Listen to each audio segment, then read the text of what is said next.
Hello, and welcome to another grainy episode of Late Night Talks with Leo.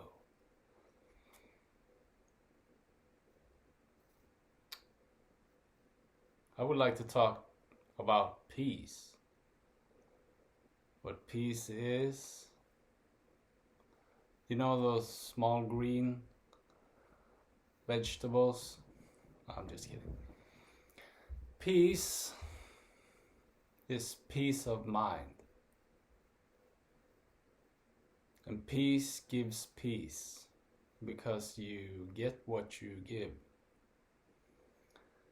in a reflective, contrasting universe,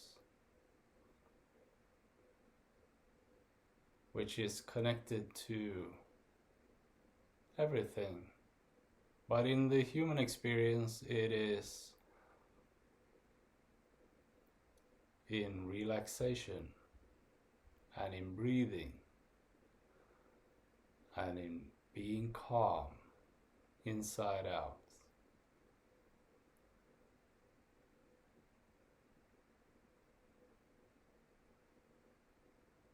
I'm not gonna brag here. I'm just sharing experiences. But I've been in calm states where I took a timer and I clocked my breathing. And my inhale was 30 seconds and my exhale was 30 seconds. So 1 breath per minute. And that wasn't forced, not controlled. I was relaxed. And that feels very good. And that is, if you want to look at it as a performance, there are like monks that take 1 breath per month. Almost. So that's nothing, but that's not the point. The point is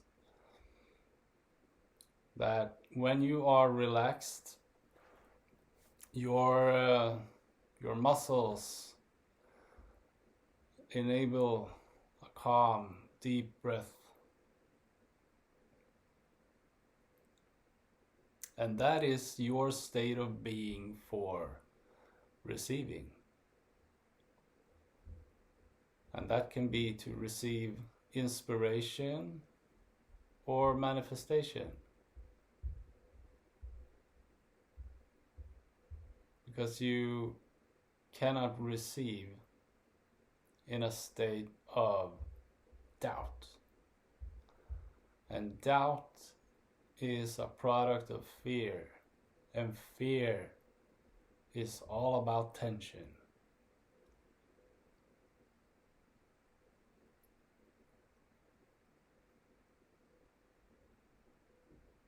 If you get scared, if I see the open doorway right here, and if I sit here and talk to you and I notice something moving there, and somebody begins to walk up to me in a steady pace with a machete and a ice hockey old style goalkeeper mask saying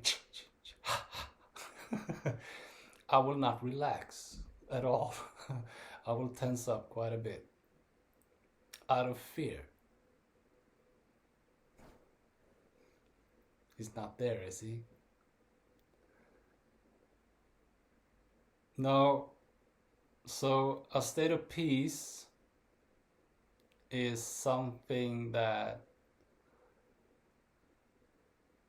is a part of being in acceptance and in love. Because the opposite end of that scale is love. And when you are in so much love, you are relaxed. Like you are stoned and high or drunk maybe on life. I'm not stoned or drunk right now. If you listen to my music released under the collective's name Can You See the Colors, I have some tracks with some improvisation. I like to do like one takes because I don't wanna be embarrassed or feel shame about myself and my expression. So I don't edit much. The most editing I do is actually to prevent like clicks, or if something is not working more technically within the software.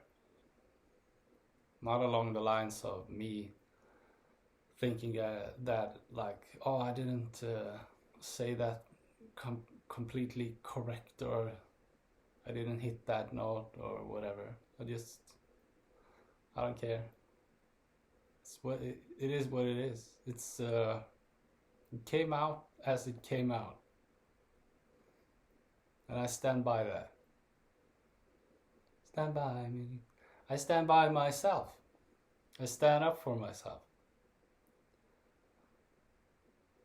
Without a stiffy. I'm relaxed. I'm a relaxed guy. I am not ready to fight. Although I am. But not with my fists. Metaphorically speaking, I would kill the vampire using a cheap pen and jam that through the heart. That's what I would do. If you consider that to be violent, Buffy, I don't care. It's not violence. And it has never been violence. It has always been love and peace. But in history, fear has put a bullet, not metaphorically speaking, but materially speaking, physically speaking, third dimension, reality speaking, in the heads of love.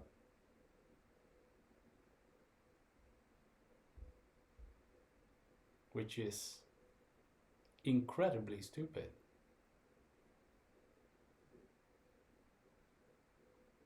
Not only are you taking away your own salvation that you cannot accept coming from competition, who is everything else but competition. But you believe that you have murdered and killed and ended love, truth, which cannot happen, and it will not happen, ever. It will come back as somebody else taking responsibility to claim the truth, to speak the truth. It might just take a while until they return again.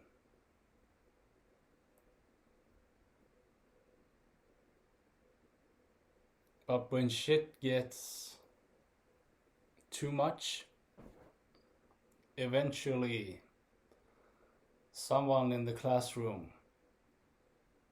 will get up and stab the vampire teacher in the heart.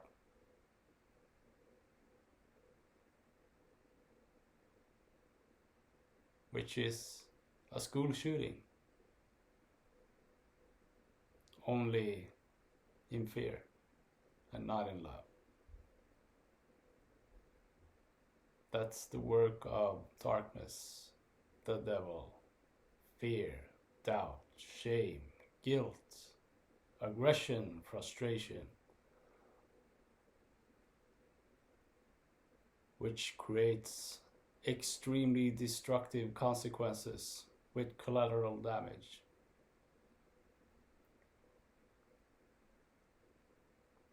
But that doesn't have to happen if the teacher is humble. In the school of life,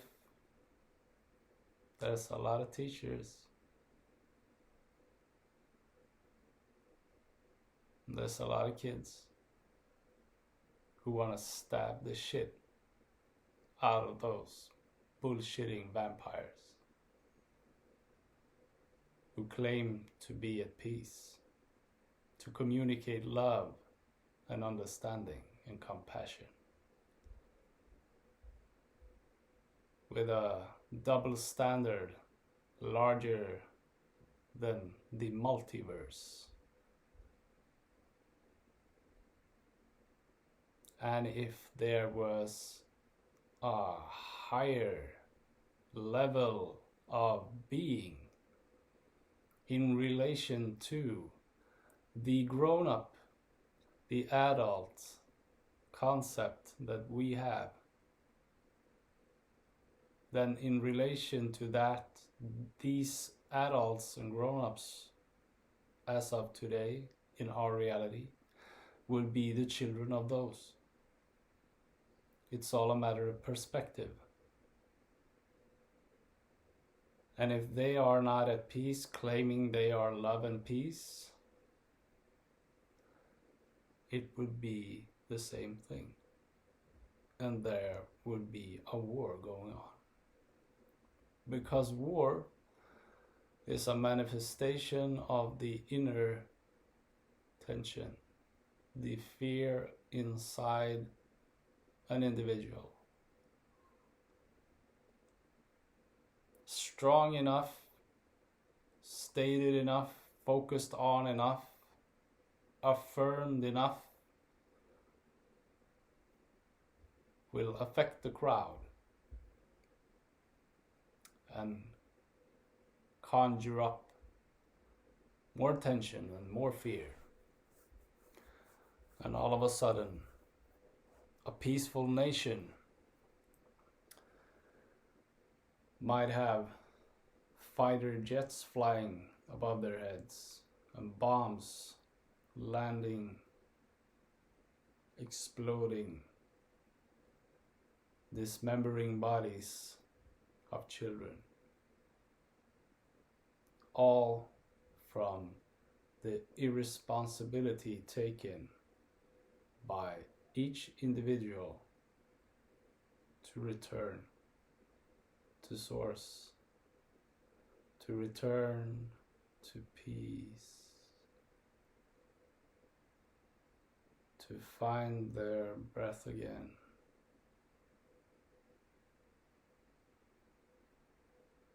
And focus on love. But I got all these things, it's happening in my grandma, and find peace. You can't do anything about anything when you're at peace, which is a choice. You don't find peace as in finding an object. So you can't be head deep in a toolbox trying to find peace. Peace is nothing. On one of the covers of a song I released, whom I can't remember the name of the song because I do so much, I got a picture of myself like this, enjoying the sunshine.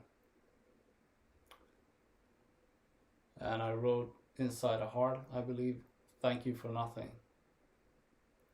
which some might interpret as ungrateful.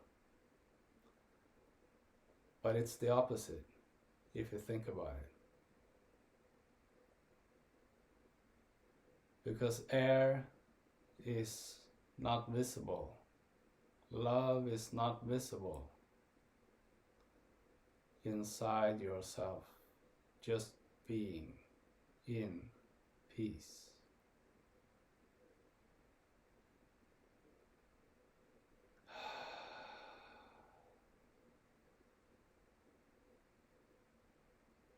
And if you find gratitude for that, what else will you feel grateful for?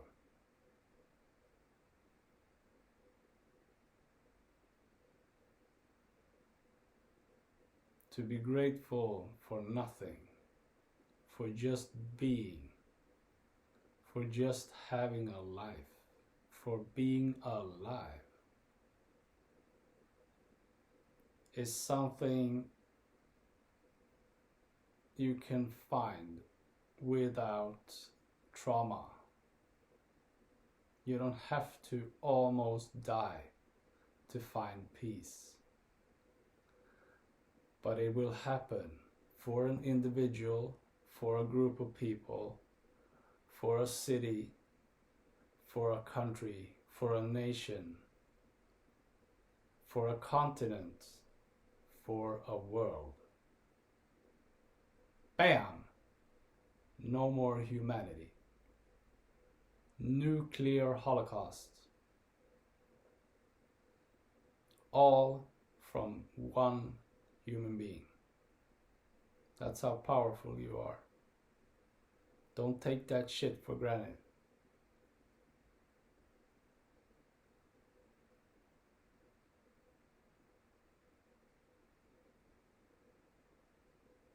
And you might reconsider those comments, reactions, those eyes, that look from that guy, as to what you entertain inside yourself now. Because that is your consumption created by yourself.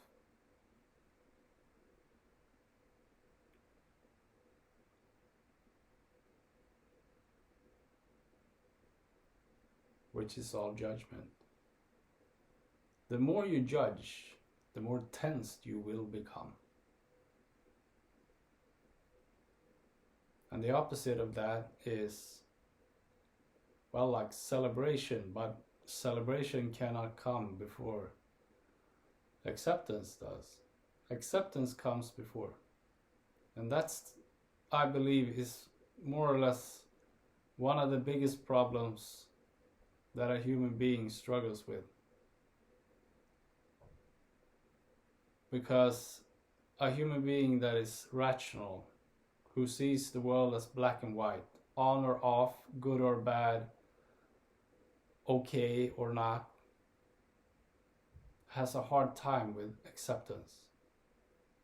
Like, I don't want to find acceptance. There are people doing terrible things to kids. What I do in the bedroom with my whatever, and we are 35, that is not okay with somebody who is 5. Of course not. That's not what it's about.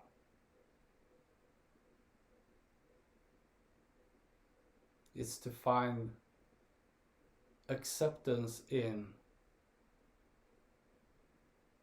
what is going on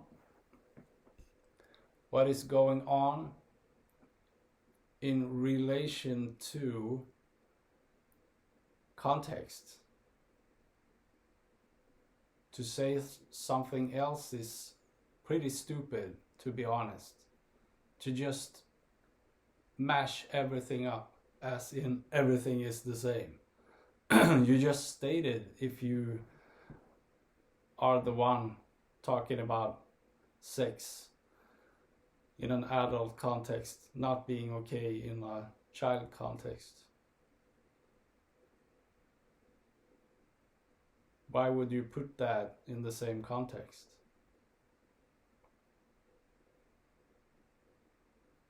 We shouldn't even talk about that in that way. It's not the same thing. You have to relate.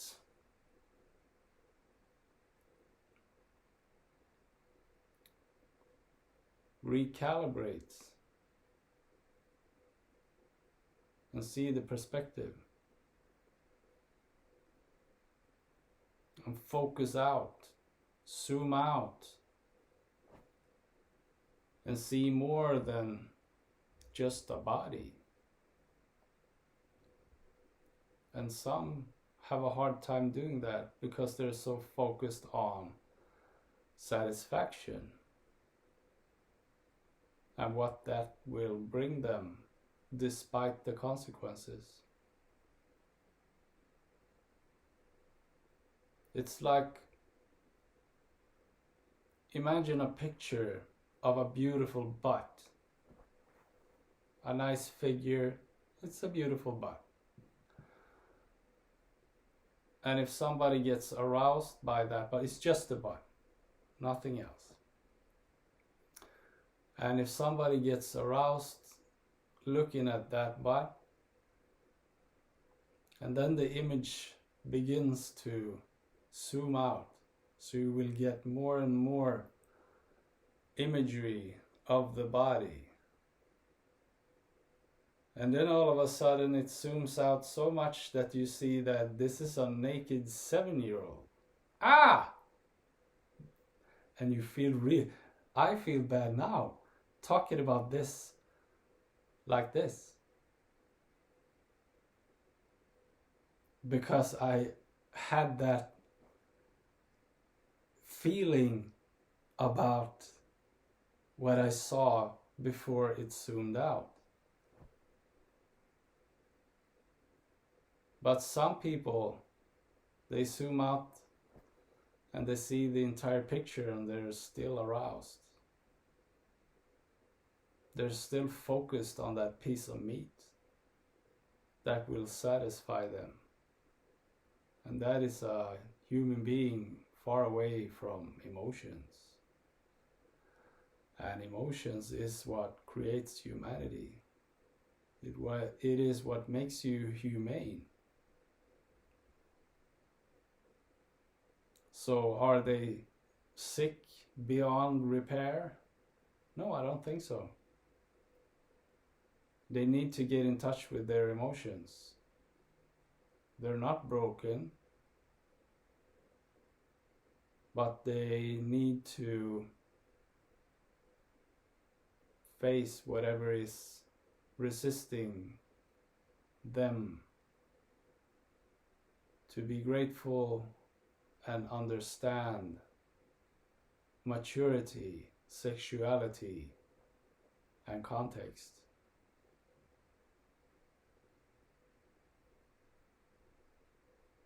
Like sterilizing. If somebody working in the medical field, a physician, I don't know these terms, but makes the choice to sterilize somebody like that, they are like them, more or less. They don't, but they have a kind of the same narrow mind. There is no problem in the reproductive organs.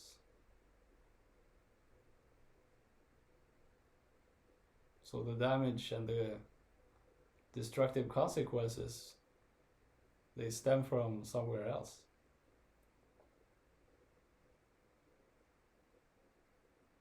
And that's energy blocked in that area. But you can't solve that by making a physical adjustment. That's not the problem. The problem is stuck energy, which is all fear.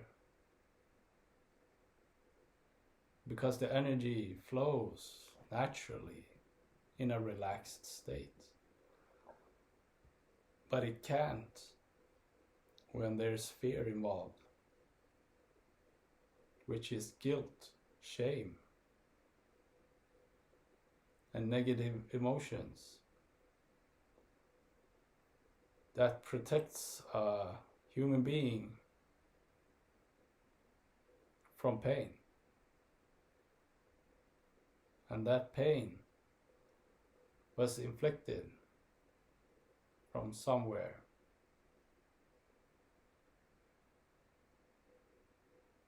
By someone.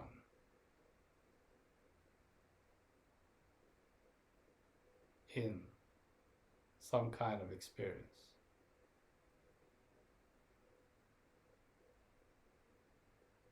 And that has to move. It has to move up.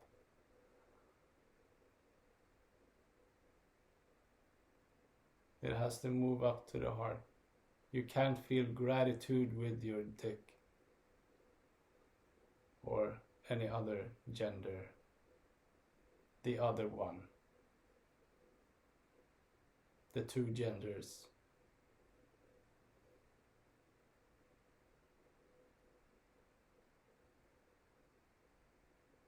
It's a contrasting universe, day and night, light and dark,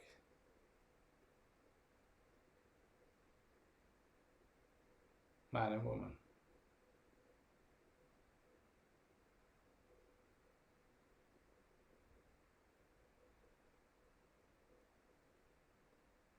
We all want free will. We all have free will.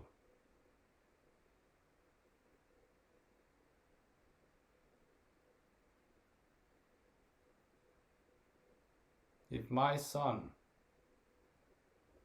dresses up like a giraffe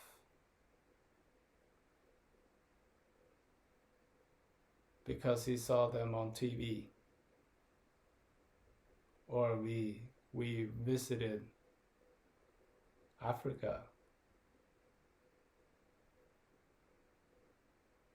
he can play that role as he has a vivid imagination.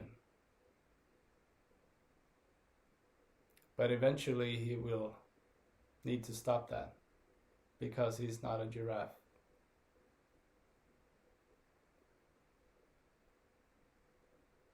But if he continues and has a hard time letting go that he is a giraffe, I would say that he's hiding. He's protecting himself from being who he is. Sorry.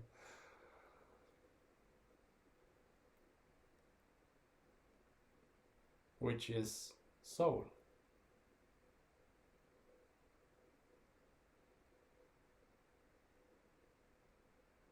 You are not material.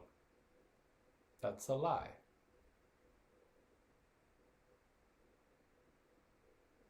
If you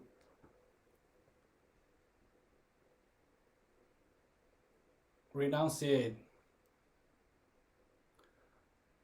going outward, going from the outside, going inward,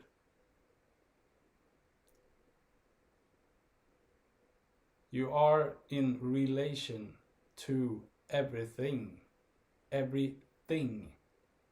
The thing is material. I see the computer there. It's standing on a chair. I'm not the computer. I'm not the chair. I'm not the mattress I'm sitting on. I'm not the blanket, duvet I'm having on my legs. I'm not this t-shirt. I'm not this hat.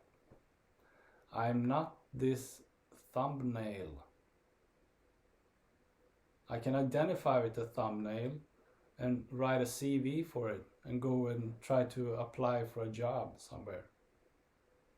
And say, and I can paint like a face on it and take a picture and add in a document and send it to places. And then I can walk in. Hello! I was the one who sent you yesterday, you know. Yeah, they will think I'm pretty crazy, I believe. Or else they'll answer me, hi! Great to see you! And we'll start a business that is completely bonkers. But I'm not my hand. I'm not my arm. And if you keep on doing that,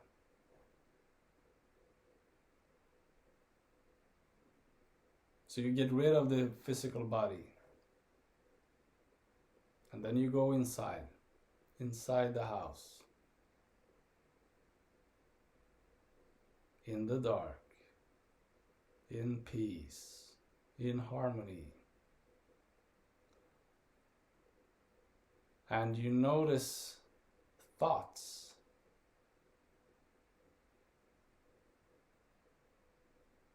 And you make values.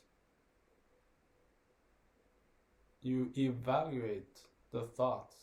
I like that thought, but I don't like that thought.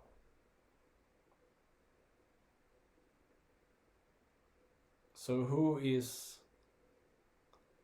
evaluating something that you do not want or want inside yourself?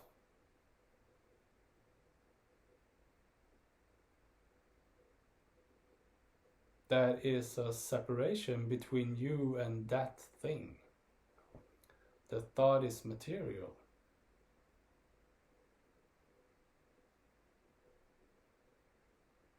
So you are not the thought. What makes value? What makes you say, I want that, but I don't want that thought? It's what emotion it brings. I want that thought because it makes me feel good. I don't want that thought because it makes me feel bad. Or uncomfortable, joy.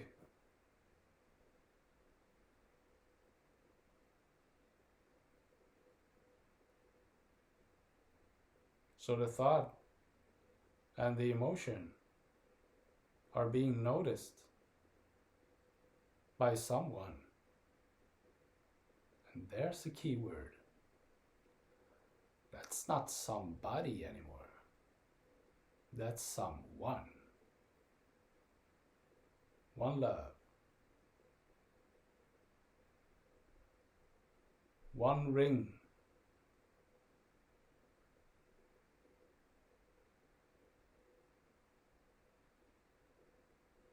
The material ring goes into the fire in Mordor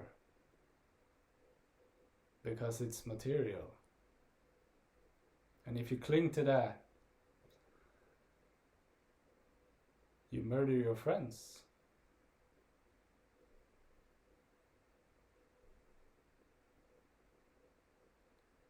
But Shire was beautiful and everybody was happy. With the biggest feet in the world on the smallest bodies. That was cute. They had fireworks, they had some beers, and everything was green. It was peaceful.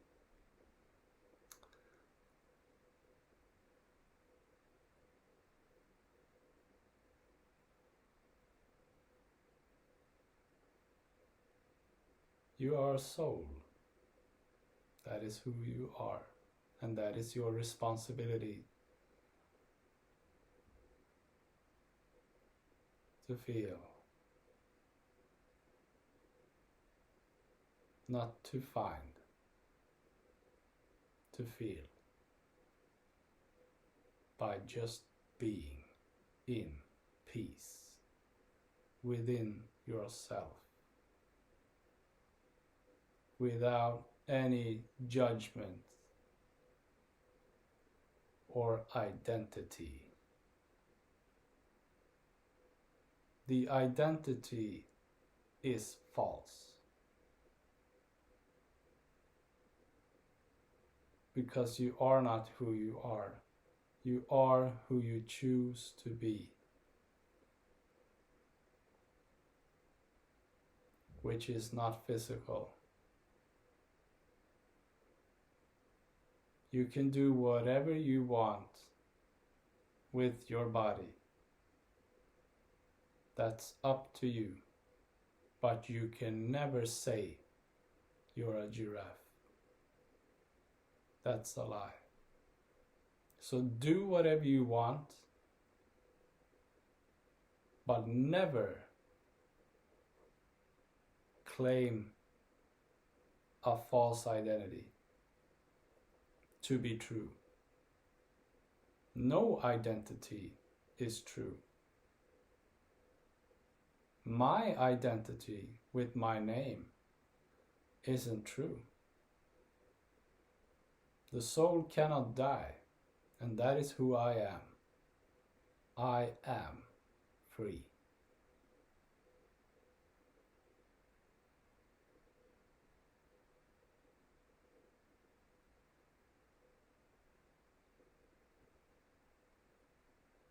To claim anything else would be just like with my son, immature nonsense coming from somebody who claims to be a responsible adult.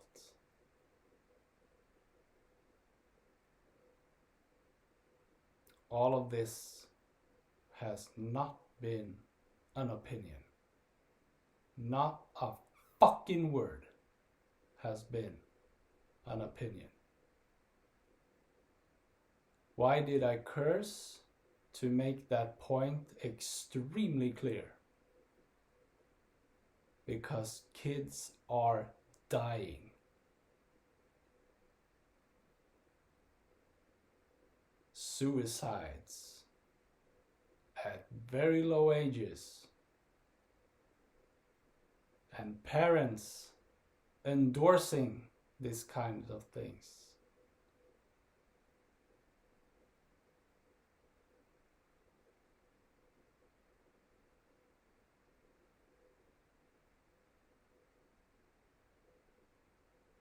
Being the most immature of all in fear of being bad parents, treating their kids like complete fucking garbage, just to make themselves feel good, like they bought the kid a fucking iPad.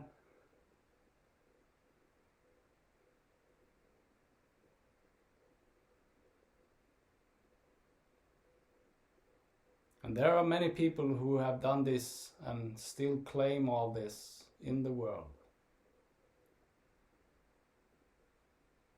And they have chosen to become what they are physically. But they are not at peace. They are in constant justification.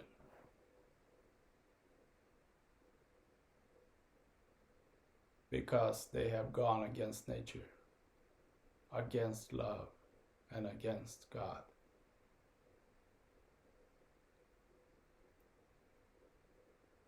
It is very easy to see. take me completely out of the picture. I'm not needed for you to see truth and take responsibility and stop to be the murderer of children.